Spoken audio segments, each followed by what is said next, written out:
Graduate MLC ఎన్నికల్లో కాంగ్రెస్ కు ఎదురు దెబ్బ తగిలింది. టీచర్స్ ఎమ్మెల్సీ స్థానంలో కాంగ్రెస్ మద్దతు ఇచ్చిన అభ్యర్థి గెలవలేదు. గ్రాడ్యుయేట్ ఎమ్మెల్సీ స్థానంలో కాంగ్రెస్ అభ్యర్థి పరాజయం పాలయ్యారు.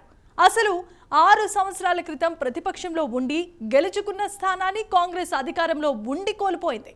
నిరుద్యోగులు ఎందుకని అధికార పార్టీ వైపు మొగ్గు చూపలేదు? వేలాది ఉద్యోగాలు భర్తీ చేసినా ఓట్లు ఎందుకు పడలేదు? వరుస నోటిఫికేషన్లు ఇస్తున్నా హస్తాన్ని ఎందుకు పట్టించుకోలేదు?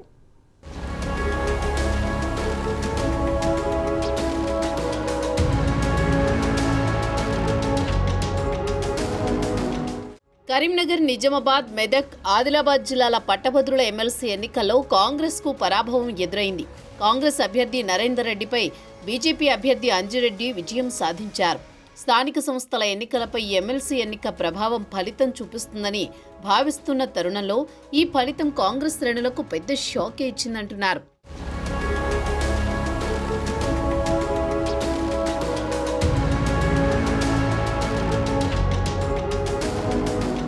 కాంగ్రెస్ పెద్దలు ఎంత ప్రతిష్టాత్మకంగా తీసుకున్నా గ్రాడ్యుయేట్ ఎమ్మెల్సీ చేజారడానికి గల కారణాలపై కాంగ్రెస్ వర్గాలు పోస్టుమార్టం మొదలుపెట్టాయి. కాంగ్రెస్ ప్రభుత్వం వచ్చాక వేల కొద్దీ కొలువులు ఇచ్చినప్పటికీ గ్రాడ్యుయేట్లు ఎందుకు ఓటు వేయలేదా అన్న చర్చ జరుగుతోంది. ప్రభుత్వం ఏర్పడి ఏడాది గడిచినా పాత ఉద్యోగాల భర్తీ మాత్రమే చేసింది. కొత్త ఉద్యోగాల నోటిఫికేషన్ జారీ కాకపోవడం నిరుద్యోగుల్లో వ్యతిరేకతకు కారణమైందంటున్నారు.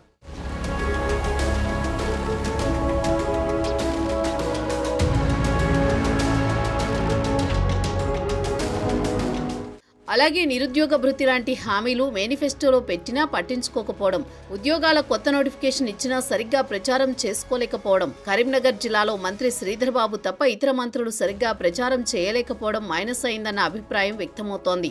అలాగే అభ్యర్థిగా నరేందర్ రెడ్డి ఎంపిక కరెక్టు కాదని బీసీ వాదం బలంగా ఉన్న రెడ్డి సామాజిక వర్గానికి టికెట్ ఇవ్వడం దెబ్బ కొట్టిందంటున్నారు.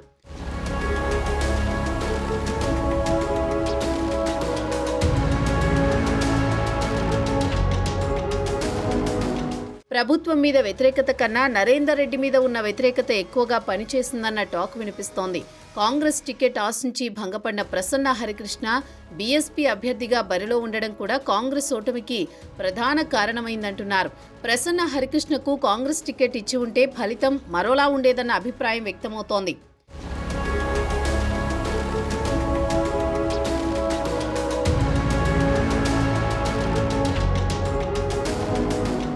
గెలుపు ధీమాతో హడావుడి చేసిన నరేందర్ రెడ్డికి కాంగ్రెస్ ఎమ్మెల్యేలు క్యాడర్ సపోర్ట్ చేయలేదంటున్నారు. కొన్ని నియోజకవర్గాల్లో ఎమ్మెల్యేలపై ఉన్న వ్యతిరేకతతో గ్రాడ్యుయేట్లు ఓటు వేయలేదంటున్నారు. మంత్రి శ్రీధర్ బాబు నియోజకవర్గం మినహా కరీంనగర్ జిల్లాలోని అన్ని నియోజకవర్గాల్లో కాంగ్రెస్ ఎమ్మెల్యేలపై వ్యతిరేకత ఉందన్న ప్రచారం జరుగుతోంది.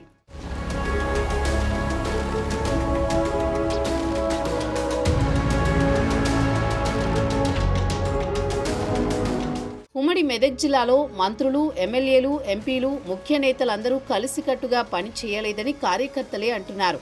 జిల్లా నాయకులకు ఎమ్మెల్సీ అభ్యర్థికి మధ్య ఉన్న గ్యాప్తో కనీసం ఎమ్మెల్సీ అభ్యర్థిని ఓటర్లకు పరిచయం చేయలేకపోయారంటూ, అలాగే పట్టభద్రుల ఓటర్లను కలవడం, ఓట్ల మొబిలైజేషన్ నాయకులు పట్టించుకోలేదట. అలాగే జిల్లా మంత్రి పొన్నం ప్రభాకర్ హుస్నాబాద్ నియోజకవర్గం మినహా మిగిలిన చోట ప్రచారం చేయలేదు. ఇన్ఛార్జు మంత్రిగా ఉన్న కొండా సురేఖ, మంత్రి దామోదర్ రాజనరసింహ ఒక్కరోజు మాత్రమే ప్రచారంలో కనిపించారు. కాంగ్రెస్ సిట్టింగ్ ఎమ్మెల్సీ జీవన్ రెడ్డి ప్రభావంతో కొన్ని చోట్ల ఓట్ల చీలిక వచ్చిందట.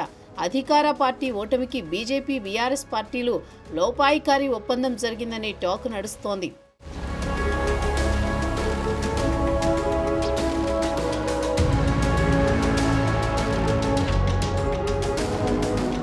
ఉమ్మడి ఆదిలాబాద్ జిల్లాలో కాంగ్రెస్ అభ్యర్థి నరేందర్ రెడ్డిపై వ్యతిరేకత ఉందట.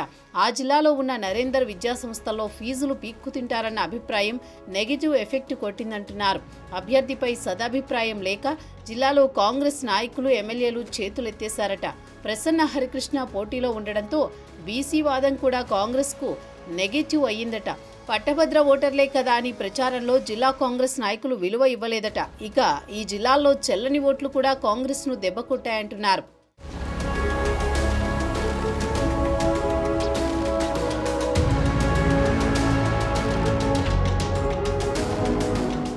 నిజామాబాద్ జిల్లాలో నేతల ఓవర్ కాన్ఫిడెన్స్ కొంపముంచిందంటున్నారు. నిజామాబాద్కు మంత్రి లేరు. ఇన్ఛార్జి మంత్రి జూపల్లి చుట్టపు చూపుగా వచ్చి మొక్కుబడిగా సమావేశాలు పెట్టి చేతులు దులుపుకోవడంతో ఎమ్మెల్యేలందరూ ఎన్నికను లైట్ తీసుకున్నారట.